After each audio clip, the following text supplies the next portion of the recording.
ओम शांति। 20/9/2025। मीठे बच्चे, बाप आए हैं तुम पुराने भक्तों को भक्ति का फल देने।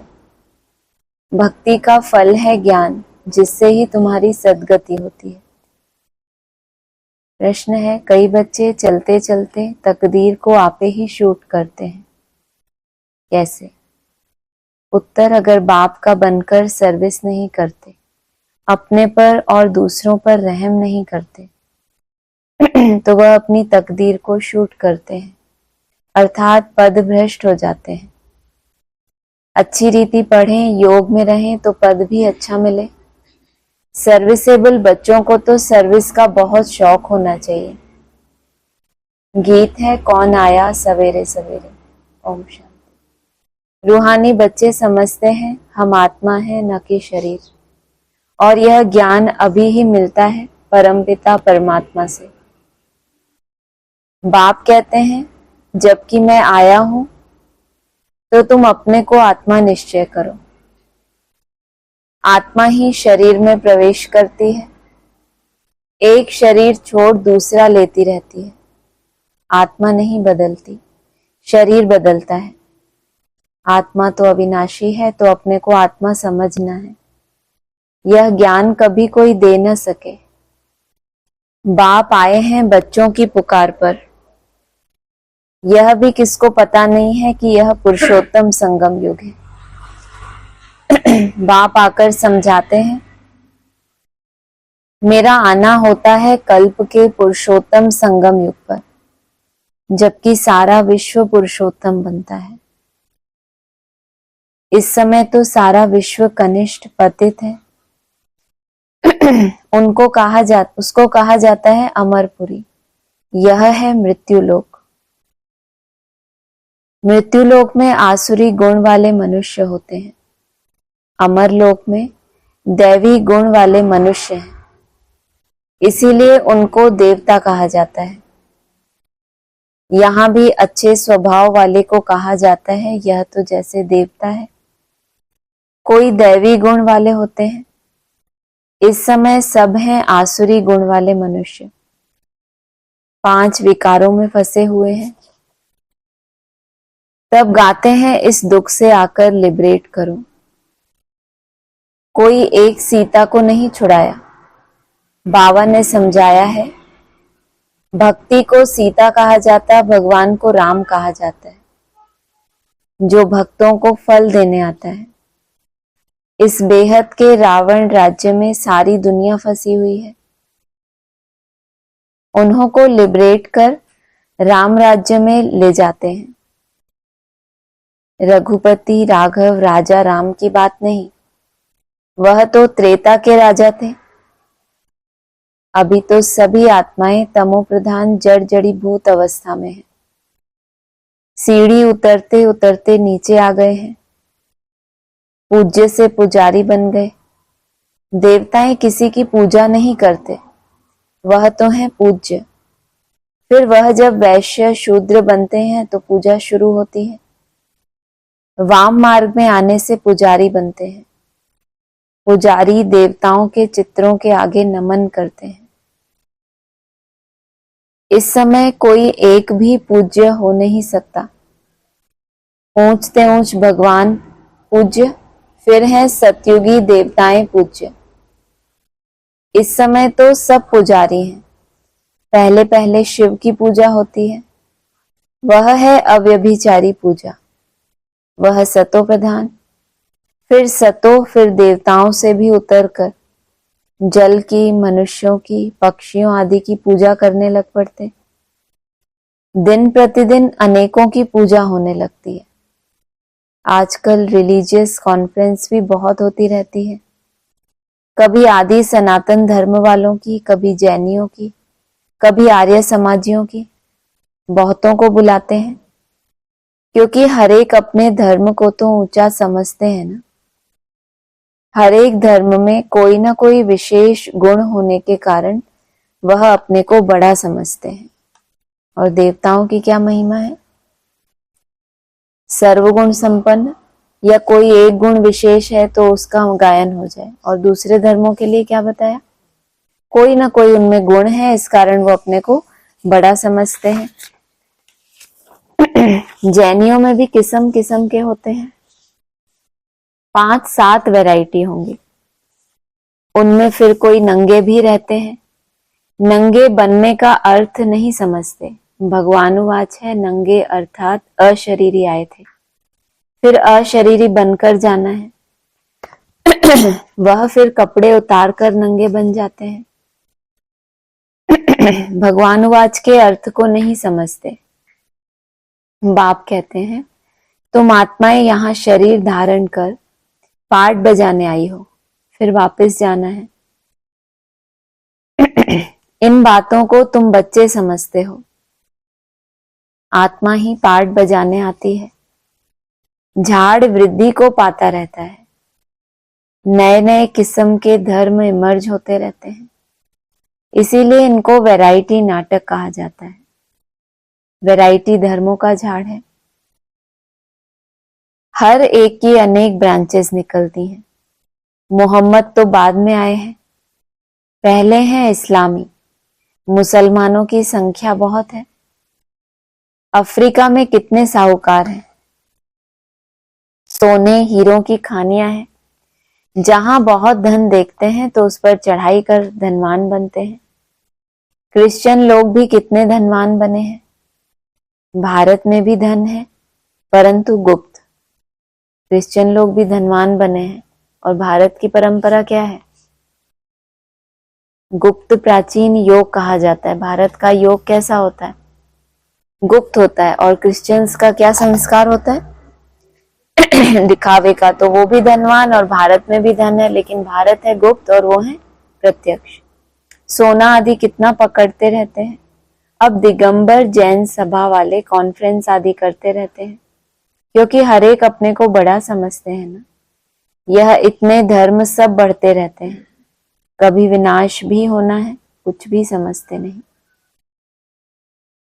सब धर्मों में ऊंच तो तुम्हारा ब्राह्मण धर्म ही है, जिसका किसी को पता नहीं। कलयुगी ब्राह्मण भी बहुत हैं, परंतु वह है कुक वंशावली ब्राह्मण। प्रजापिता ब्रह्मा के मुख वंशावली ब्राह्मण। वह तो सब भाई बहन होने चाहिए। अगर वह अपने को ब्रह्मा की औलाद कहते हैं तो भाई बहन ही ठहरे, फिर शादी भी कर ना सके। सिद्ध होता है वह ब्राह्मण ब्रह्मा के मुख वंशावली नहीं है, सिर्फ नाम रख देते हैं। वास्तव में देवताओं से भी ऊंच ब्राह्मणों को कहेंगे। चोटी है ना। यह ब्राह्मण ही मनुष्य को देवता बनाते हैं। पढ़ाने वाला है परमपिता परमात्मा, स्वयं ज्ञान का सागर। यह किसको भी पता नहीं है। बाप के पास आकर ब्राह्मण बनकर फिर भी कल शूद्र बन पड़ते हैं।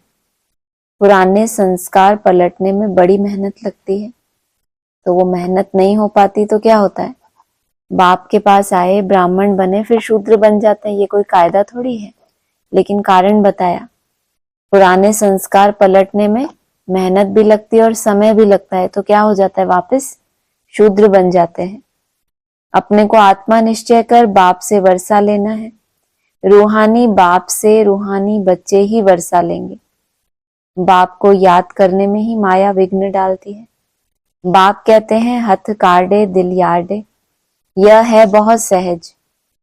जैसे आशिक माशूक होते हैं, जो एक दो को देखने बिगर रह न सके। बाबा तो माशूक ही है, आशिक सब बच्चे हैं जो बाप को याद करते रहते हैं।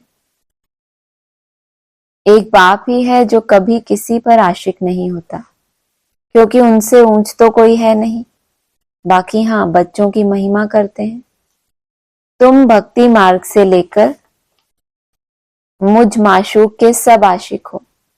बुलाते भी हो कि आकर दुख से लिबरेट कर पावन बनाओ। तुम सब हो ब्राइड्स, मैं हूं ब्राइड ग्रूम। तुम सब आसुरी जेल में फंसे हुए हो, मैं आकर छुड़ाता हूं। यहाँ मेहनत बहुत है। क्रिमिनल आई धोखा देती है, सिविल आई बनने में मेहनत लगती है। देवताओं के कितने अच्छे कैरेक्टर्स हैं। अब ऐसा देवता बनाने वाला जरूर चाहिए ना। कॉन्फ्रेंस में टॉपिक रखी है मानव जीवन में धर्म की आवश्यकता। ड्रामा को ना जानने के कारण मुझे हुए हैं। तुम्हारे सिवाय कोई समझा ना सके। क्रिश्चियन अथवा बौद्धी आदि को यह थोड़े ही मालूम है कि क्राइस्ट बुद्ध आदि फिर कब आएंगे। तुम झट हिसाब बता सकते हो तो समझाना चाहिए धर्म की तो आवश्यकता है ना। पहले पहले कौन सा धर्म था, फिर कौन से धर्म आए। अपने धर्म वाले भी पूरा समझते नहीं है, योग नहीं लगाते। योग बिगड़ ताकत नहीं आती, जौहर नहीं भरता। बाप को ही ऑलमाइटी अथॉरिटी कहा जाता है। तुम कितना ऑलमाइटी बनते हो, विश्व के मालिक बन जाते हो। तुम्हारे राज्य को कोई छीन ना सके। उस समय और कोई खंड होते नहीं, अभी तो कितने खंड हैं। यह सृष्टि चक्र कैसे फिरता है। 5000 वर्ष का यह चक्र है, बाकी सृष्टि लंबी कितनी है वह थोड़े ही माप कर सकते हैं। धरती का करके माप कर सकते हैं, सागर का तो कर ना सके। आकाश और सागर का अंत कोई पा न सके। तो समझाना है धर्म की आवश्यकता क्यों है। सारा चक्र बना ही है धर्मों पर।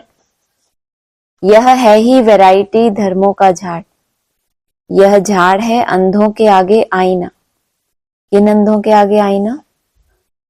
जो धर्मों को तो मानते हैं, अपनी अपनी धारणाओं में चल रहे हैं, लेकिन इनके धर्म की शुरुआत कहाँ से हुई, इनका धर्म स्थापन करने वाला कब आया और उसकी जरूरत कब पड़ी, ये भी उनको कुछ पता नहीं है। इसके लिए है चक्र।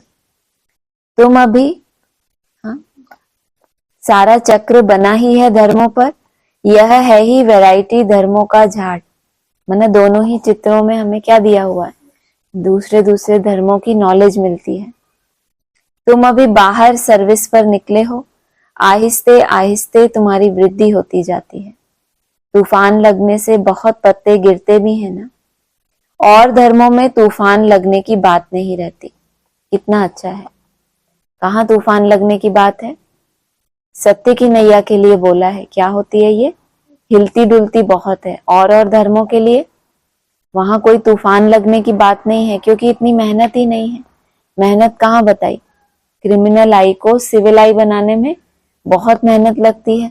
और धर्मों में ना इतनी मेहनत करते हैं, ना ही माया इतना पछाड़ती है। जितना रुस्तम बनेंगे तो माया क्या करेगी, उतना पछाड़ेगी। तो और धर्मों में तूफान लगने की बात नहीं रहती, उनको तो ऊपर से आना ही है।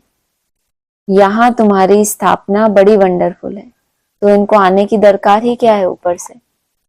देवता धर्म स्थापन हो गया, फिर दूसरे दूसरे धर्मों की जरूरत क्यों है। अरे सब तो देवता धर्म में नहीं ट्रांसफर हो सकते, इतनी मेहनत तो नहीं कर सकते, लेकिन उनको अपनी योग्यता के अनुसार थामने के लिए कोई तो परिवार चाहिए। तो इसीलिए कहा कि वो अपनी ही राजाई में चले जाते हैं। पहले कहाँ होते हैं, नई दुनिया में। फिर जब उस अनुसार नहीं चल पाते तो विमान कहाँ ले जाता है उनको, उनकी अपनी ही राजाई में, जो उनके अनुकूल है। जितनी तक धारणा है वो कर सकते हैं। और फिर देवताओं के लिए क्या बताया, दूसरे धर्मों के लिए कोई ना कोई विशेष गुण है, तो चकमक क्या करता है उनको, जहां कट नहीं है वहां से खींच लेता है। लेकिन खींच के कहाँ ले जाता है, उनकी अपनी राजाई में।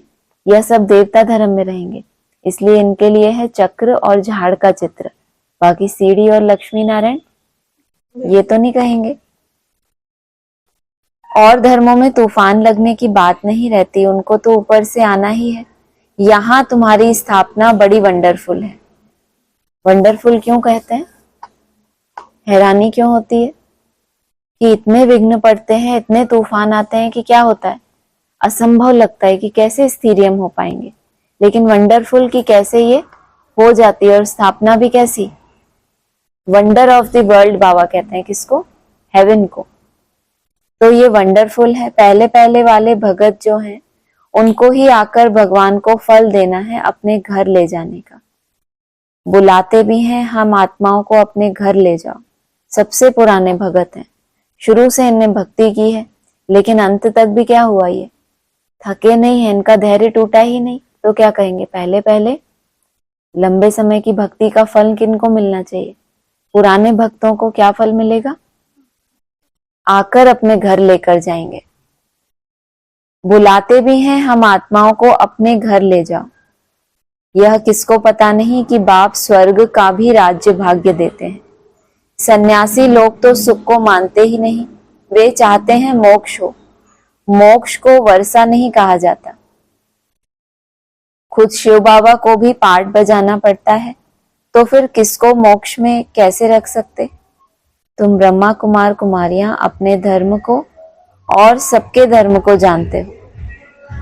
तुमको तरस पड़ना चाहिए, चक्र का राज समझाना चाहिए। बोलो, तुम्हारे धर्म स्थापक फिर अपने समय पर आएंगे। किनसे बोलो? स्प्रे ले लो। तुम्हारे धर्म स्थापक जो तुम हो, वैसी धारणाएं नहीं कर पा रहे, वैसी मेहनत नहीं कर पा रहे जैसी देवता धर्म में जाने वाले करते हैं, तो उनको क्या राहत देनी चाहिए कि जब तुम्हारे धर्म स्थापक आएंगे, वो क्या मानते हैं, जब कयामत होगी तो क्या होगा? खुदा इनको क्या करेंगे? गड़े हुए मुर्दों को कब्र से निकालेंगे। तो पहले पहले तो कौन निकलेगा? जो धर्म स्थापक है, पहले वो निकलेगा और तुम उसके पीछे पीछे। समझाने वाला भी होशियार चाहिए। तुम समझा सकते हो हर एक को। सतो प्रधान से सतो रजो तमो में आना ही है। अभी है रावण राज्य। तुम्हारी है सच्ची गीता जो बाप सुनाते हैं। भगवान निराकार को ही कहा जाता है। आत्मा निराकार गॉड फादर को बुलाती है, वहां तुम आत्माएं रहती हो। तुमको परमात्मा थोड़े ही कहेंगे, परमात्मा तो एक ही है, ऊंचते ऊंच भगवान। फिर सब हैं आत्माएं बच्चे। सर्व का सदगति दाता एक है। फिर हैं देवताएं, उनमें भी नंबर 1 है श्री कृष्ण, क्योंकि आत्मा और शरीर दोनों पवित्र हैं। तुम हो संगम युगी। तुम्हारा जीवन अमूल्य है, देवताओं का नहीं, ब्राह्मणों का अमूल्य जीवन है। बाप तुमको बच्चा बनाए, फिर तुम्हारे ऊपर कितनी मेहनत करते हैं। देवताएं थोड़ी ही इतनी मेहनत करेंगे। देवताओं के जो बच्चे होंगे, वो देवताएं अपने बच्चों पे इतनी मेहनत नहीं करेंगे जितना बाप तुमको। जब अब पहले क्या करता है, पहले मेहनत नहीं करता तुम्हारे ऊपर। पहले क्या करता है? पहले बच्चा बनाता है, देखता है कि ये मेरा बच्चा बनने योग्य है, तो कहा फिर तुम्हारे ऊपर कितनी मेहनत करते हैं। देवताएं थोड़े ही इतनी मेहनत करेंगे। वह पढ़ाने के लिए बच्चों को स्कूल भेज देंगे। यहाँ बाप बैठ तुमको पढ़ाते हैं, देवताएं क्या करेंगे? स्कूल भी कैसे जाएंगे? हेलीकॉप्टर से। इतनी अच्छी व्यवस्था कर देंगे, लेकिन निकलो यहाँ से, हम दिन भर तुमको नहीं ढो सकते। घर में भी बच्चे शैतान होते हैं, स्कूल चले जाते हैं, तो माँ बाप को क्या होती है, कितनी राहत मिलती है कि चलो अब कुछ घंटे हम शांति में रहेंगे। तो देवताएं अपने बच्चों पर इतनी मेहनत नहीं करते। वो तो क्या करेंगे, तुमको तो बाबा बच्चा भी बनाए, फिर रखे भी, फिर पढ़ाए भी, फिर तुम्हारी चलन भी देखे, फिर शिक्षा भी दे, सुधारे भी। कितना कर्तव्य करते हैं। तो वो देवताएं तो पढ़ाने के लिए बच्चों को स्कूल भेज देंगे। यहाँ बाप बैठ तुमको पढ़ाते हैं। वह बाप, टीचर, गुरु तीनों है, तो कितना रिगार्ड होना चाहिए। सर्विसेबल बच्चों को सर्विस का बहुत शौक होना चाहिए। बहुत थोड़े हैं जो अच्छे होशियार हैं, तो सर्विस में लगे हुए हैं। हैंड्स तो चाहिए ना। लड़ाई के मैदान में जाने के लिए जिनको सिखलाते हैं, उनको नौकरी आदि सब छुड़ा देते हैं। क्या मतलब? इसलिए तैयारी करा रहे हैं। कोई नौकरी आदि करते हो, कोई धंधा दौरी है बाहर की दुनिया का, कोई सेवाएं, कोई यहाँ वहां जाके कोर्स कराने, प्रदर्शनी लगानी, कोई भी झंझट है, तो नौकरी नहीं करा रहे वो वाली जो सब ब्राह्मण करते हैं, ब्राह्मणियां करते हैं। आपको नौकरी छुड़ा दी, किस लिए तैयार कर रहे? लड़ाई के मैदान में किसकी जरूरत होती है? योद्धा की जरूरत होती है। कैसे योद्धाओं की? जो पीठ ना दिखाएं। तो लड़ाई के मैदान में जाने के लिए जिनको सिखलाते हैं, अभी गए नहीं है लड़ाई के मैदान में, अभी तो क्या हो रही है, ट्रेनिंग हो रही है कि जब लड़ाई में ऐसा ऐसा हो तो उनको नौकरी आदि छुड़ा के क्या प्रैक्टिस करा रहे हैं कि लड़ाई में कैसे जीतना है। उन्हों के पास लिस्ट रहती है, फिर मिलिट्री को कोई रिफ्यूज कर ना सके कि हम मैदान पर नहीं जाएंगे। समय आया और आवाहन हो गया कि चलो अब मैदान पर, इतना बड़ा टारगेट रखो तो डर जाएंगे ना, इतना बड़ा लक्ष्य रखेंगे तो माया क्या करेगी, उतना ही पछाड़ेगी। ड्रिल सिखलाते हैं कि जरूरत पर बुला लेंगे, रिफ्यूज करने वाले पर केस चलाते हैं। यहाँ तो वह बात नहीं, वहां तो क्या करते हैं, अगर इतनी ट्रेनिंग दी और फिर मोमेंट जब आया लड़ाई का तो फिर क्या हुआ, मना कर दिया कि हम तो नहीं कर सकते, तो क्या कर देते हैं, उनको केस कर देते हैं।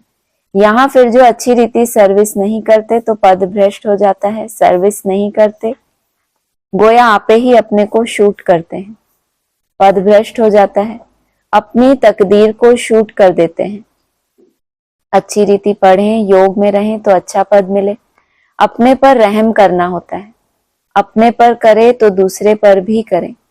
बाप हर प्रकार की समझानी देते रहते हैं, यह दुनिया का नाटक कैसे चलता है, तो राजधानी भी स्थापन होती है।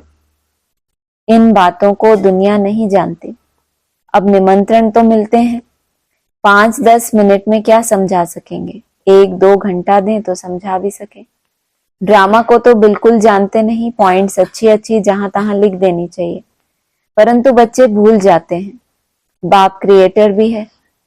तुम बच्चों को क्रिएट करते हैं, अपना बनाया है, डायरेक्टर बन डायरेक्शन भी देते हैं। आत्मा को क्रिएट किया जाता है, आत्मा तो होती ही है सदा, क्रिएट किया जाता है आत्मा को कि ये आत्मा इतनी छोटी, ये थोड़ी मोटी, उससे ऐसा होता है। तो बाप ने क्या कहा, क्रिएटर भी है, तुम बच्चों को क्रिएट करते हैं। कैसे क्रिएट किया, तुम बच्चों को क्या सबसे पहले दिलाई, स्मृति। जब स्मृति आई मैं आत्मा हूं, तब क्या हुआ, जैसे कि जीवन शुरू हुआ तुम्हारा। पहले तो जड़वत देहभान में ही पड़े हुए थे, मतलब कब्र में दाखिल, मतलब क्या, मिट्टी में पड़े हुए थे ना। जब स्मृति आई कि मैं तो आत्मा हूँ, चैतन्य हूं, तो जैसे कि आत्मा क्या हो गई, जन्म हो गया ना आत्मा का। पहले तो मालूम ही नहीं था मैं आत्मा हूं, तो जैसे कि वो थी ही नहीं, थी क्या पहले आत्मा। जब पता चला तब क्या हुआ, क्रिएट हुए, और उसके बाद क्रिएट करते हैं, फिर अपना बनाया है। अपनापन है, जैसा बाप है उसकी पूरी डायरेक्शन दे और पूरी डायरेक्शन पे चले तो बाप के बच्चे। डायरेक्शन, डायरेक्टर बन डायरेक्शन भी देते हैं, श्रीमत देते हैं और फिर एक्ट भी करते हैं, ज्ञान सुनाते हैं। यह भी उनकी ऊंचते ऊंच एक्ट है ना, जिस विधि से, जिस युक्ति से बच्चों को ज्ञान सुनाते हैं समय अनुसार, ये भी उनकी ऊंचते ऊंच एक्ट है ना। ड्रामा के क्रिएटर, डायरेक्टर और मुख्य एक्टर को ना जाना तो क्या ठहरा। अच्छा, मीठे मीठे सिकिलदे बच्चों प्रति माता पिता बाप दादा का याद प्यार गुड मॉर्निंग। रूहानी बाप की रूहानी बच्चों को नमस्ते, रूहानी बच्चों की रूहानी बाप दादा को नमस्ते। धारणा के लिए सार है, इस अमूल्य जीवन में पढ़ाने वाले टीचर का बहुत बहुत रिगार्ड रखना है। पढ़ाई में अच्छा होशियार बन सर्विस में लगना है। अपने ऊपर आपे ही रहम करना है।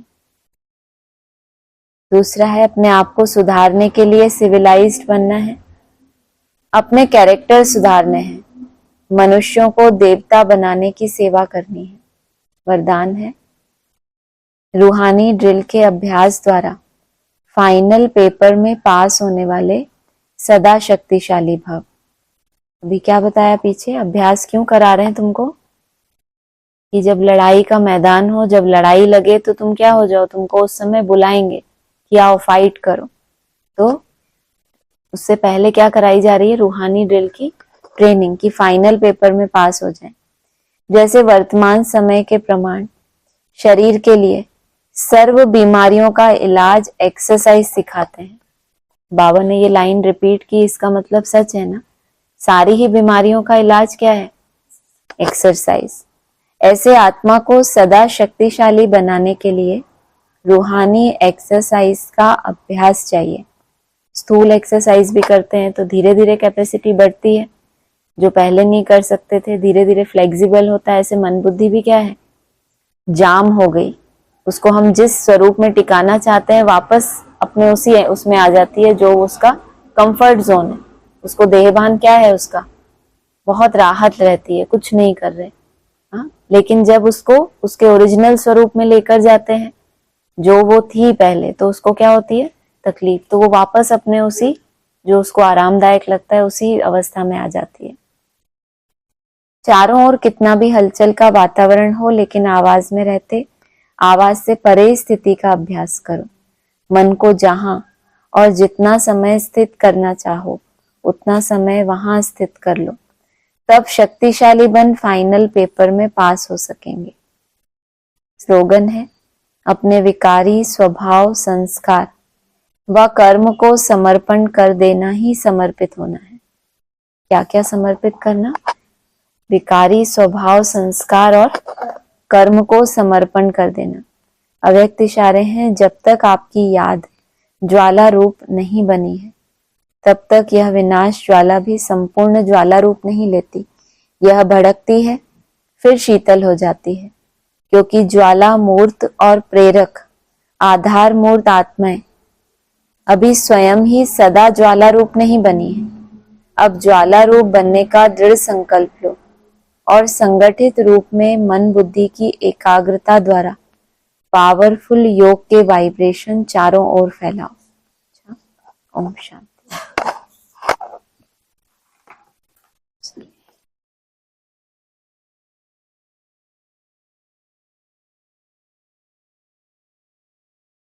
14/1/2025 साकार मुरली पॉइंट्स है। तुम बच्चों को दिव्य दृष्टि मिलती है जिससे सब साक्षात्कार करते हो।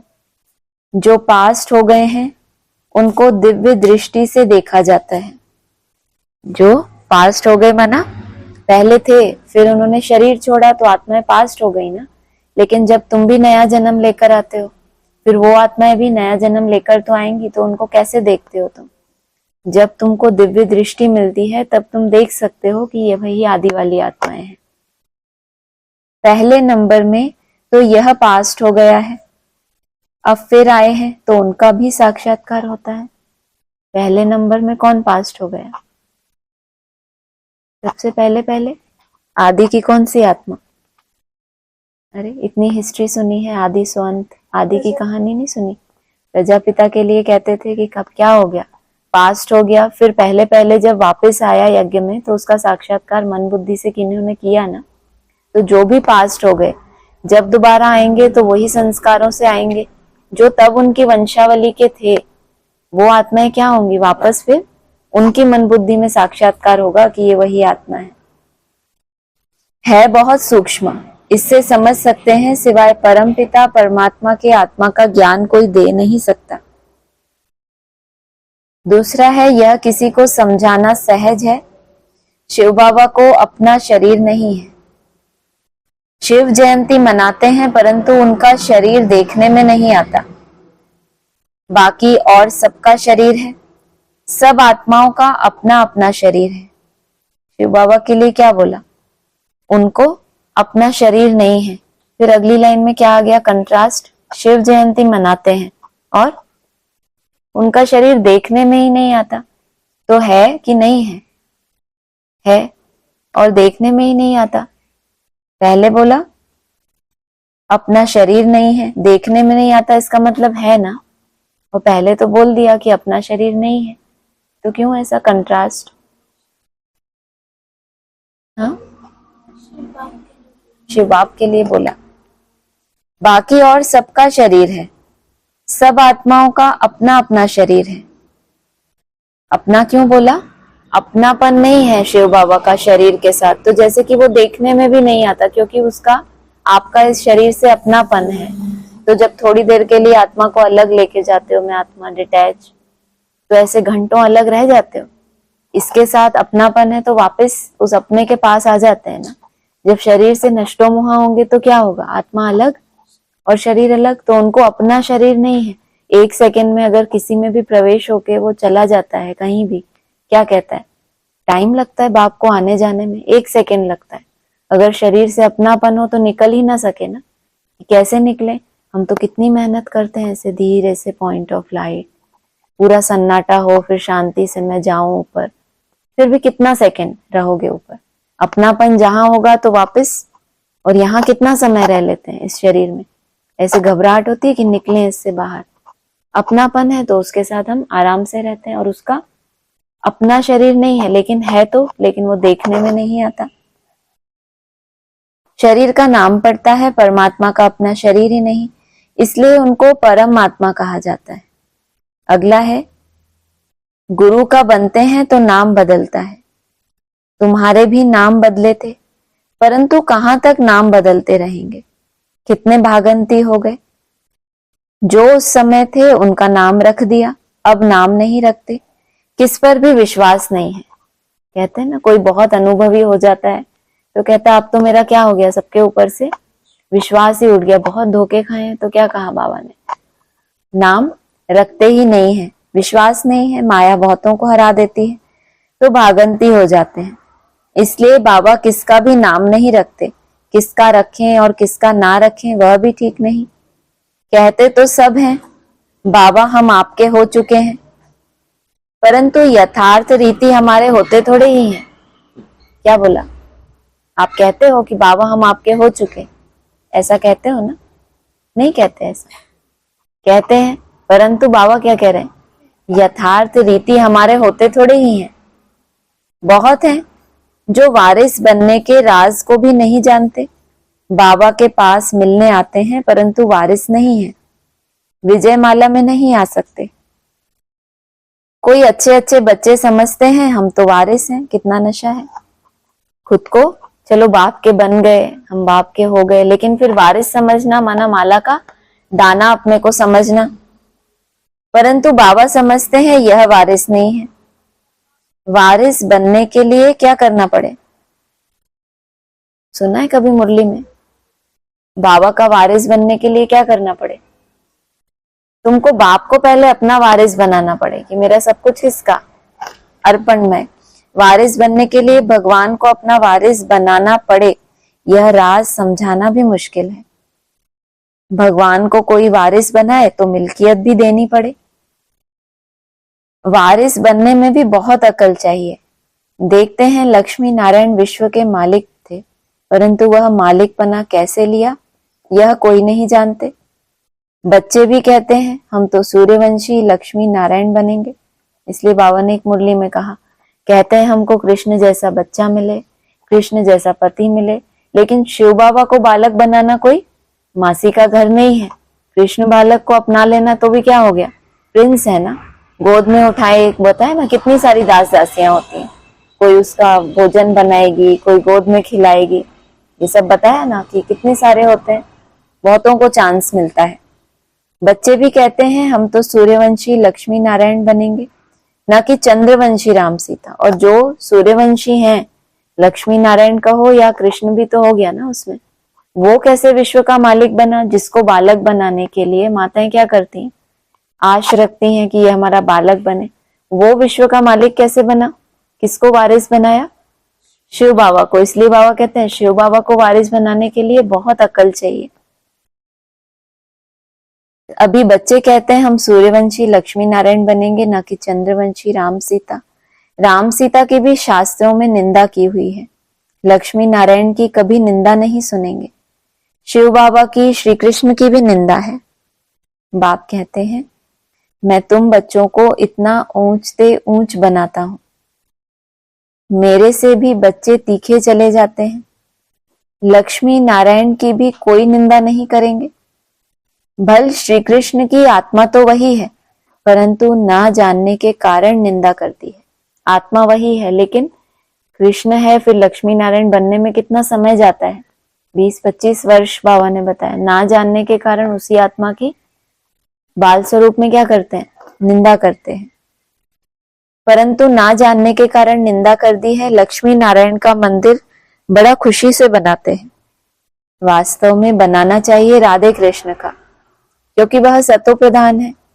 यह उनकी युवा अवस्था है तो उनको सतो कहते हैं। 16:1:25 का है। गीत मुखड़ा देख ले प्राणी। बच्चों ने गीत सुना, इसका अर्थ भी अंदर जानना चाहिए। कितने पाप बचे हैं, कितने पुण्य जमा है, अर्थात आत्मा को सतो प्रधान बनने में कितना समय है। जितनी बार कितना बोला है उसका जवाब क्या होना चाहिए। जब बाबा पूछे कितना, तो क्या जवाब होना चाहिए। जैसे कोई आपसे पूछता है आपके एग्जाम में कितने मार्क्स आए, तो क्या बताते हो, नंबर में बताते हो ना, कि ऐसे बोलते हो बहुत अच्छा है, बहुत अच्छा है। जैसे बाबा कहते हैं तुम कितना समय याद में रहते हो, तो हम हमेशा ही बाबा की याद में रहते हैं। क्या हिसाब लिखे हम कितना याद करते हैं, सारा दिन बाबा को ही याद करते हैं। बाबा क्या कह रहे हैं, मुखड़ा देखो अपने दर्पण में। दर्पण कौन सा है, चार्ट आपका दर्पण। और कौन देखेगा, मुखड़ा आत्मा देखेगी, फिर बताएगी बाबा को, देखेगी तो फिर बताएगी ना। जब बाबा पूछेंगे तुम्हारे कितने पाप अभी रहे हुए हैं, माना तुमने बहुत तो काटे भी होंगे, तो कितने बचे हैं अभी, और कितने पुण्य जमा हो गए। और तीसरा प्रश्न क्या पूछा,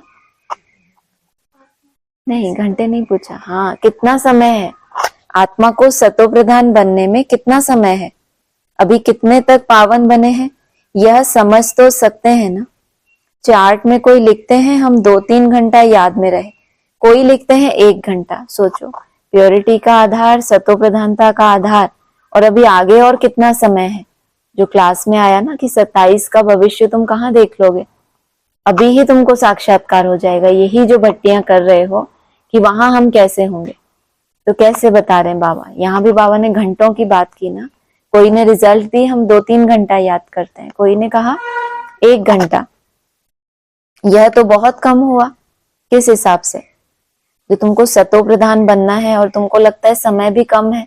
कितना समय दिया तुमने अपने आप को, हर एक ने दिया होगा ना समय। कितना दिया समय, बोलो। अरे अनलिमिटेड समय में जब अपने को बांधते हैं तो प्लस क्या होता है, उसमें फायदा क्या हो जाता है, स्पीड में फर्क पड़ता है ना। जब आपको कोई टारगेट दे देता है कि इतने बजे तक आपको ये काम निपटाना ही है, तब आपकी स्पीड, और जब आप फ्रीली करते रहते हो तब आपकी स्पीड कैसी होती है, फर्क पड़ता है ना। तो कहा कोई लिखते हैं 1 घंटा, यह तो बहुत कम हुआ। कम याद करेंगे तो कम पाप कटेंगे। अभी तो पाप बहुत है ना जो कटे नहीं है। दूसरा, चार्ट से मालूम पड़ता है हम कितना पुण्य आत्मा बने हैं। मालूम पड़ता है आपको कितना बने हैं पुण्य आत्मा, परसेंटेज बताओ। बाबा कह रहे हैं चार्ट से मालूम पड़ता है, और आप लोग इतने सालों से चार्ट लिख रहे हो, तो मालूम पड़ना चाहिए ना। पड़ा मालूम कितना परसेंट, 33% हम पुण्य आत्मा बने हैं। अच्छी बात है, पता तो चला। आप लोगों को पता ही नहीं चला कितने पुण्य आत्मा बने हैं। अरे जल्दी बोलो तो आगे पढ़े, फिर नहीं पता तो बोलो नहीं पता। कुछ नहीं बने, पाप करते रहते हैं अभी भी। पाप और पुण्य का पता कैसे चले आपको कि अभी इतने पाप बचे हैं। विक्रम तो होते नहीं है, सेफ्टी में है, डंडा पड़ जाएगा विक्रम करेंगे तो। हाँ, जो आपने लक्ष्य रख लिया अपने लिए, कितना जितना भी आपने लक्ष्य रखा कि मेरा ये लक्ष्य है, उसमें बीच बीच में जो भी माया का रूप है, इसका मतलब कुछ ना कुछ अभी हिसाब किताब है जो आपको वहां तक टच नहीं करने दे रहा। बाबा ने कहा ना, आपने लक्ष्य रखा 4 घंटा, 8 घंटा, कोई ने लिखा 2-3 घंटा, कोई ने लिखा 1 घंटा। इसका मतलब वो स्वरूप निष्ठ होने के लिए कुछ मेरा हिसाब किताब है जो मुझे वहां टिकने नहीं दे रहा, वो मुझे वापस नीचे लेकर आ रहा है। तो उससे ही पता चल जाता है ना कि अभी क्या है, अभी इतना मेरा ये पाप जमा है। तो पहले से जो अपनी प्रोग्रेस देख सकते हैं, तो कैसे देखते हो प्रोग्रेस, चार्ट से अपनी प्रोग्रेस देखेंगे कि आज मान लो सिर्फ आधे घंटे की बात करो कि ये आधा घंटा और नेक्स्ट जो टीसी चलेगा उसके बीच में जो ये टाइम है, ये मुझे इतना % अपने को देना है। मान लो ये तो छोटा सा टारगेट हुआ, और उसमें आपको लगा कि मुझे बहुत अच्छी सफलता मिली, तो क्या कहेंगे, पुण्य का खाता ऊंचा हो, भारी है ना आपका। जो पुण्य माना क्या, सबसे बड़ा पुण्य क्या है, भगवान की याद। वो पुण्य आप कर पा रहे हो, उसमें कोई भी आपका पाप आपको विघन नहीं डाल रहा, तो पुण्य का तराजू है ना ये तो उसका पलड़ा भारी हो रहा है। इसका मतलब वो जो व्यर्थ है, नेगेटिव, उसने इतना प्रभावित नहीं किया। तो इसी से पता चल जाता है ना कि कितने पुण्य आत्मा बने हैं। चार्ट से मालूम पड़ता है हम कितना पुण्य आत्मा बने हैं। यह तो बाप ने समझाया है, कर्मातीत अवस्था अंत में होगी। माना पुण्यात्मा पापात्मा ये भी ऊपर नीचे होता रहेगा, कभी पुण्य का खाता ज्यादा, कभी ऐसा लगेगा कि इतना अच्छा था फिर वापस। तो कर्मातीत नहीं बने हैं ना अभी, एकदम सारे पाप तो नहीं खत्म हो गए, लेकिन दृढ़ता रखी तो कुछ ना कुछ बाप की भी मदद मिलती है। याद करते करते आदत पड़ जाएगी, फिर ज्यादा पाप कटने लगेंगे। सोचो क्यों इतना निरंतर करने की कोशिश करते हो, बार बार तुमको ट्रैफिक कंट्रोल मिलता है, रुक जाओ, फिर याद करो, फिर याद करो। पहले हम कैसे भूले रहते थे और समझते थे हम तो हमेशा ही याद करते हैं। अब आपको रोक रोक के भी याद कराया जा रहा है, नियम ही ऐसा बन गया। क्यों ऐसा? ताकि याद करने की आदत पड़ जाए और ज्यादा पाप भस्म हो। अपनी जांच करनी है हम कितना बाप की याद में रहते हैं। इसमें गप्प मारने की बात नहीं, यह तो अपनी जांच करनी होती है। बाबा को अपना चार्ट लिख कर देंगे तो बाबा झट बताएंगे कि यह चार्ट ठीक है या नहीं। आसामी, चलन, सर्विस और खुशी। खुशी को देख बाबा झट समझ जाते हैं कि इनका चार्ट कैसा है। चार्ट तो कागज में लिखा है, ये बाबा देखो क्या देख रहे हैं। आपकी आसामी कितनी बड़ी आसामी है, माना कितने आप आसामी कहा जाता है, कोई ऊंचा पर्सनालिटी होती है तो आपके व्यक्तित्व को देखकर। दूसरा आपकी चलन, आपकी सर्विस, और चौथा लास्ट आपकी खुशी को देखकर ही बाबा समझ जाते हैं कि आपका चार्ट कैसा है। कागज वाला चार्ट तो फिर हमारी सेटिस्फेक्शन के लिए है। घड़ी घड़ी याद किनको रहती है। अगला है, जब तुम पावन बनते हो तो जरूर सृष्टि भी पावन चाहिए। पिछाड़ी में कयामत का समय होने के कारण सबका हिसाब किताब चुकतू हो जाता है।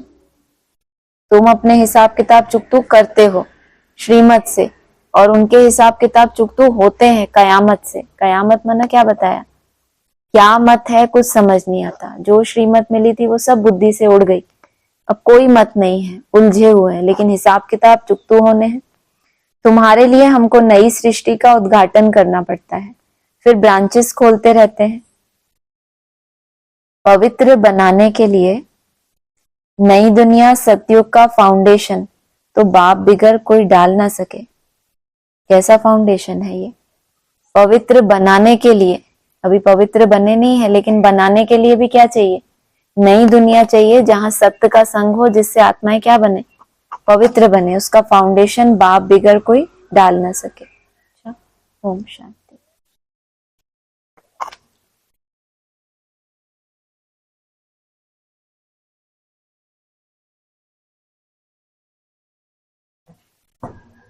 हाँ जी, बोलना है किसी को?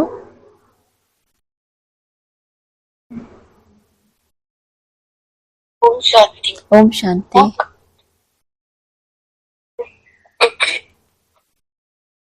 हाँ जी, आज आया ना कि भक्ति को भी सीता और भगवान को राम कहा जाता है। हाँ जी, हाँ जी, भक्ति को सीता और भगवान को राम, हाँ ये जी। क्या मतलब हुआ?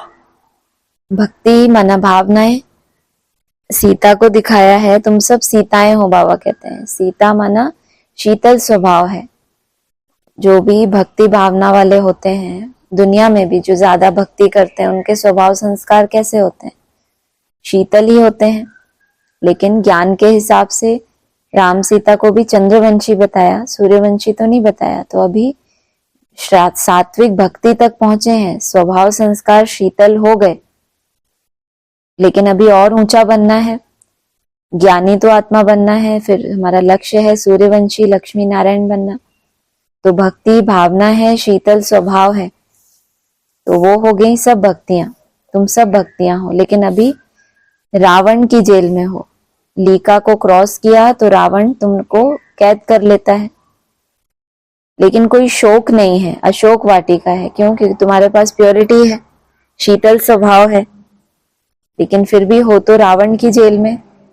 तो जब ऐसे कैटेगरी जो बताई हैं, तुम सब पार्वतियां हो, सीताएं हो, द्रौपदियां हो, तो उनमें से कैटेगरी है, सतो प्रधान भक्ति की कैटेगरी है। हाँ जी, अच्छा, उस हिसाब से हाँ आज जी। बाबा ने ऐसे कहा। हाँ जी। और आज ये भी आया कि मोक्ष को वर्षा नहीं कहा जाता, लेकिन हमने तो ये समझा है ना कि मोक्ष तो किसी को भी मिलता नहीं है। और दूसरा जो फिर भी शब्द तो है कि मोक्ष, एक है मुक्ति एक है मोक्ष। अगर मोक्ष शब्द आया है तो हम यहाँ पर ये समझते हैं ना कि जो इसी शरीर से हम जो वैकुंठ में जाते हैं तो उसको ही जैसे बाबा ने मोक्ष बोला हाँ है। जी। फिर कहा कि मोक्ष को वर्षा नहीं कहेंगे। मोक्ष को वर्षा नहीं कहेंगे, जो बाप हमें जीवन मुक्ति का वर्षा देने आया है, क्योंकि उस समय सन्यासियों की बात आई थी कि सन्यासी मोक्ष चाहते हैं, मुक्ति चाहते हैं। इस ड्रामा से मोक्ष और मुक्ति वैसे एक शब्द है, ये भी मुरली में ही आया हुआ है कि मुक्ति और मोक्ष एक ही बात है। सन्यासियों को स्वर्ग के सुख नहीं चाहिए, लेकिन उनको ये नहीं पता है ना, स्वर्ग से भी ऊपर है वैकुंठ, उसको भी मुक्ति धाम कहा जाता है, परम धाम भी कहा जाता है शास्त्रों में, लेकिन बहुत ऊंची स्टेज है। जो ऋषि मुनि तपस्या करते थे तो इंद्र जैसे, इंद्र लोग जो है स्वर्ग, वो उनको ऑफर होता था कि आपके लिए यहाँ स्थान है, लेकिन वो अपनी तपस्या को और बढ़ाते थे कि हमें इससे भी ज्यादा तपस्या करनी है, कि हमें वैकुंठ में जाना है। कहते हैं वैकुंठ माना वहां जाके आत्मा को मोक्ष मिल जाता है। स्वर्ग में आत्मा रहेगी तो सुख भोगेगी, फिर नीचे गिरेगी, लेकिन एक बार वैकुंठ की स्टेज में पहुंच गई, वहां से उसको नीचे नहीं आना, ऐसा शास्त्रों में भी लिखा हुआ है। तो बाबा ने जब सन्यासियों की बात की कि वो चाहते हैं कि हम इस ड्रामा के चक्कर से मुक्त हो जाएं, वो संभव नहीं है। जो बाबा हमें राजयोग सिखाते हैं उसमें बाबा अपना मिसाल देते हैं कि मुझे भी पार्ट बजाना पड़ता है। राजयोग सिखाता ही ये है कि हमें अपने सब कर्तव्यों के बीच में रहते हुए अब स्वयं को बदलना है, माना खुद की स्थिति ऐसी बनानी है कि प्रभाव होना बंद हो जाए। और सन्यासी अपने स्थान बदलते हैं, जो परिस्थितियां उनका त्याग करके चले जाते हैं। तो ये कोई वर्षा नहीं है जो बाप देना चाहता है, क्योंकि मुरली में मोक्ष का आया है, मतलब शास्त्रों में कहीं तो ये है, नहीं तो उन्होंने ये लक्ष्य लिया ही कहां से कि हमको मोक्ष चाहिए। कोई कोई आत्माएं हैं ऐसी, बाबा ने ही बताया है, वो ज्यादा समय परम धाम में रहती हैं, थोड़े से समय के लिए आती हैं सृष्टि पे पार्ट बजाने के लिए। तो उन आत्माओं को, आत्माएं हैं तभी तो सन्यासियों की बुद्धि में लक्ष्य आया ना कि हमें मोक्ष चाहिए। किसी को मिला ही नहीं था तो उनकी बुद्धि में ही नहीं आता, लेकिन वो कैटेगरी अलग कैटेगरी है, हर कोई वहां तक नहीं जा सकता, वो रिजर्व वाली आत्माएं हैं। कुछ आत्माएं ऐसी हैं जिनको इस सृष्टि पे संचालन का कार्य करना है, उनको अपने समय पर आकर पार्ट बजाना है, तो उनको बाबा राजयोग सिखाते हैं कि यहाँ सबके बीच में रहकर कैसे डिटैच रहना, कैसे अपना पार्ट प्ले भी करना और जनक मिसल विदेही भी रहना और राज्य भी करना। तो राज ऋषि बाबा अपने बच्चों को बनाते हैं। हाँ जी जी ठीक है। और कल स्थापना बोला ना बाबा ने, स्थापना और विनाश। तो पहले स्थापना फिर विनाश। तो सबसे पहले तो ये समझना है स्थापना विनाश पालना, ये है सही क्रम। बिल्कुल, बाबा ने तो यही बताया है कि पहले कहना चाहिए स्थापना, पहले मन बुद्धि में हो स्थापना। अब सच्चाई बुद्धि में आ गई, आपके समझ आपके पास आ गई, तो बुद्धि में सत्य की स्थापना तो हुई, लेकिन उसके बाद जो पुराना है, जो भी पुराने हमारे संस्कार हैं, पुराने तरह की चलन है, वो भी समाप्त हो। तो पुरानेपन का समाप्त करने के लिए ज्वाला रूप योग भी चाहिए। फिर जो अच्छा स्थापन हुआ है बुद्धि में, जब पुरानेपन का विनाश हो जाता है, तब हम उसकी पालना अच्छी रीति कर पाते हैं, क्योंकि तब फिर वही होता है। नहीं तो अगर हमने पुराने का विनाश नहीं किया, सीधा बुद्धि में स्थापना हुई और पालना, उसको बढ़ाते चले गए, चेकिंग नहीं कर पाए अपनी कि समाप्त किसको करना है, तो वो जो नेगेटिव है वो भी बढ़ता चला जाएगा, जिसको कहते हैं खंगर ईट बन जाते हैं, क्योंकि चेकिंग नहीं कर पाए। योग बल धारण किया, स्थापना हो गई बुद्धि में कि मुझे क्या करना है, सत्य ज्ञान बुद्धि में बैठ गया, उसके बाद योग बल भी धारण कर लिया, लेकिन पुराने आसुरी स्वभाव के ऊपर अटेंशन नहीं रखा, विनाश नहीं किया, तो फिर पालना हो जाएगी जो आसुरी है संस्कार है उनकी भी। तो बीच में विनाश जरूरी है। हाँ जी। हाँ जी, विनाश नहीं किया मतलब करना चाहते तो है ना, पर वो होता नहीं ना वो कभी तो कभी। बताया है ना, जितना भी आप याद कर रहे हैं, जब आप ये रियलाइज कर लेते हैं, बाबा ने एक मुरली में कहा, एक बार बच्चों के अंदर दिल से ये निकले कि इस संस्कार को मुझे बदलना है, मुझे सुधरना है, एक कदम ये है हमारी हिम्मत का, और उसके बाद जो उसने विधि बताई है वो हम कर रहे हैं। तो विनाश इसी को तो कहेंगे कि बुद्धि में तो हमारे आ गया कि इसको समाप्त करना है। सब कुछ हमारे उसमें समय भी लगता है। बाबा ने बताया, आज ही बोला, पुराने संस्कारों को समाप्त करने में मेहनत लगती है।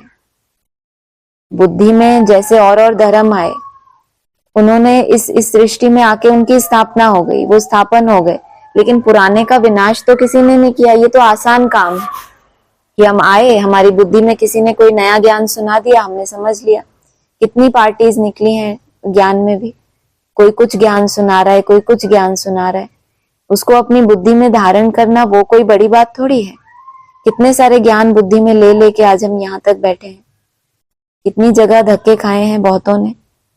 तो वो बुद्धि में धारण करना वो बड़ी बात नहीं, लेकिन उसको धारण करने के बाद पुरानापन खत्म हुआ आपका। जैसे आज बताया, कितने पुण्य जमा हुए, बाबा कितने कितने क्यों पूछ रहे हैं, जरूर कोई कैलकुलेशन करते होंगे ना बच्चे, और कैलकुलेशन की भी कोई विधि होगी। जो बाबा ने कहा तुम 2-3 घंटा करते हो, 1 घंटा, ये तो बहुत कम है। कम से कम 8 घंटा चाहिए, तब उस पुरानेपन का विनाश होगा। तो बाबा ने विधियां भी तो बता दी। तो स्थापना होना वो तो आसान बात है, लेकिन जो स्थापना हुई है वो इतने गहराई तक बुद्धि में छप जाए कि आपकी एक्टिविटी में फर्क आ जाए। इतना आपका योग बल जो हो उसको दिशा मिले कि मुझे इस योग बल से इसका विनाश करना है, ये जो मेरा आसुरी संस्कार है। हाँ जी। हाँ जी, हाँ जी। तो जो हम ये मेहनत करते हैं पूरे दिन में, ये भी एक पुण्य कर्म बिल्कुल, कह सकते हैं। सबसे बड़ा पुण्य बताया बाबा ने, सबसे बड़ा पुण्य भगवान को याद करना। ये पुण्य दिखता नहीं है, लेकिन ये अपने ऊपर बहुत बड़ा रहम करते हैं। जो अपने ऊपर नहीं कर रहा रहम, वो दूसरे के ऊपर नहीं कर सकता। आज बाबा ने कहा ना, अपने ऊपर करे तो दूसरे पर भी करे, क्योंकि जो अपने ऊपर रहम करेगा और उसकी जो भी प्रोग्रेस होगी वो उसका एक अनुभव होता है। तो दूसरा जब डाउनफॉल में जाए या उसको उमंग लाने के लिए उसका वो अनुभव बहुत काम आता है। कि एक ने अगर ऐसी मेहनत करके, साधारण मेहनत धीरे धीरे थोड़ा थोड़ा करके भी इतना ऊंचा बन गया, तो हम क्यों नहीं बन सकते। तो उसका जीवन ही दूसरों के लिए, जैसे कहते हैं ना, एक मुरली में आता है कि कृष्ण के चित्र के नीचे जो लिखत है उसकी बायोग्राफी कोई पढ़े तो उसको नशा चढ़ जाए। नशा तो तभी चढ़ेगा ना जब वो खुद भी अपने लिए वैसा लक्ष्य ले ले, उसको भी लगे कि ऐसा मैं भी बनूं, मुझे भी ऐसा बनना है। जिस लक्ष्य को पाया ही नहीं जा सकता उसका नशा थोड़ी ही चढ़ता है। तो ऐसा हमारा खुद का जीवन बनना चाहिए। हाँ जी। हाँ जी। तो जब हम मेहनत, सही बोला आपने, पर जब हम मेहनत करते, कहते हैं ना, जब आप ज्यादा मेहनत करते हो, ज्यादा अटेंशन पे करते हो, तो माया भी फिर उस हिसाब से आती है। तो जब वो माया आई उस वक्त पर, और हम क्योंकि अभी मेहनत कर रहे हैं, बदला तो नहीं है ना संस्कार, तो वो आया उसी टाइम ज्यादा, कोई भी। तो जैसे माया से हार खा ली ना, तो फिर जो हम बना रहे हैं टीसी और जो मेहनत कर रहे हैं, फिर उसका मतलब माया क्या ले गई हुआ है ना, ले गई ऐसा। हाँ, इसलिए तो कल बोला था, 3 गुण बहुत जरूरी हैं। याद है आपको? याद के लिए धैर्यता भी, गंभीरता भी और समझ। जी, ये 3 बहुत जरूरी हैं। माया के आए तभी तो हमें समझ चाहिए। समझ हमें क्यों चाहिए? दुश्मन कितना पावरफुल है ये समझने के लिए अभी तो हमारी ट्रेनिंग हो रही है। हम ट्रेनिंग कर रहे हैं कि युद्ध के मैदान में बड़े रूप में जब हमारा पेपर आए तो हम पास हो जाए।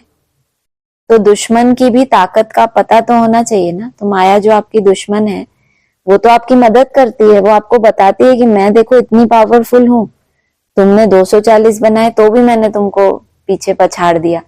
तो हम और बड़ा टारगेट लेंगे कि जितना बड़ा टारगेट लेंगे उसमें से सार उतना ज्यादा निकलेगा। अभी हम 240 करते हैं, हो सकता है हमारे उसमें 100 अच्छे होते हो, 108 अच्छे होते हो। तो हम जितना बड़ा लेंगे तो माया हमें आगे बढ़ाने के लिए अपनी ताकत का एहसास कराती है कि फाइटिंग अच्छे से होनी चाहिए। एक नहीं कि हम ही कुटते जा रहे हैं, माया बस अटैक ही करती जा रही है। तुम भी आगे बढ़ो, बड़ा टारगेट रखो। तो जो अच्छे योद्धाएं होते हैं उनको तो और जोश आता है, अच्छा ऐसे पछाड़ा। तो कभी भी हार को जो स्वीकार कर लेता है उसी को हारा हुआ कहा जाता है। इसीलिए इस बात के लिए ही समझ चाहिए कि माया तो पछाड़ेगी, बाबा ने पहले ही बता रखा है, कोई नया तो नहीं हुआ। तो पहले से ही उसके लिए तैयार रहना, अपनी समझ को इतना डेवलप कर लेना कि हार नहीं हो सकती ब्राह्मणों की कभी भी। हम थोड़े समय के लिए बेहोश हो गए, थोड़ा रुक गए, थोड़ी सी स्पीड कम हो गई, लेकिन बुद्धि में से समझ थोड़ी उड़ गई कि मैं जो कर रहा हूं इससे ऊंचा और श्रेष्ठ कर्म कोई है नहीं। और इसी से माया को, और ऐसा तो नहीं है कि कभी हमने माया को हार नहीं खिलाई हो। तो उन सुंदर सुंदर अनुभवों को याद रखना चाहिए, तो वो लड़ाई के मैदान में अस्त्र शस्त्र आपके काम में आते हैं। हाँ जी। हाँ, ये अच्छा है। और पता है एक और चीज कि जब कुछ ऐसी माया से हार खा ली तो मैंने ऐसे किया, थोड़ा अपने आप को कहीं ना कहीं पनिश भी करना चाहिए ना, मतलब ऐसा। तो जैसे माइनस दे दिया, जितने टीसी बने ना, अरे माइनस कर दिया। ये बहुत बड़ा पनिशमेंट है, मुझे तो यही लगता है। क्योंकि पहले ऐसे करते थे हम कि बाबा बहुत मुरली में कोई डायरेक्शन दिया, आज तुमको क्रोध नहीं करना या सहन करना है, कुछ भी, और हमसे वही भूल हो गई, तो जो आधा एक घंटा हमने याद किया वो पूरा जीरो। तो इतना मन दुखता था कि अरे इतनी मेहनत की और जीरो में चला गया। तो वो भी एक पनिशमेंट है, बहुत सुंदर होना चाहिए, ऐसा होना चाहिए। हाँ जी, हाँ जी। और फिर आज का स्लोगन भी है ना कि अपने विकारी स्वभाव, संस्कार व कर्म को समर्पण कर देना है, समर्पित होना है। तो समर्पण तो ऐसे कर देते हैं, ऐसे कि कर दिया हमारे जैसे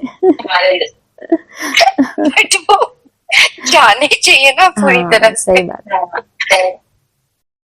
मना ही लगाया बाबा ने वहां पे, ऐसा जब तक नहीं किया है तब तक स्थूल मानता है बाबा। मन बुद्धि का समर्पण, अर्थात मन बुद्धि जैसी बाप चाहता है वैसी चले हमारी, तब कहेंगे संपूर्ण समर्पण। हाँ जी, हाँ जी।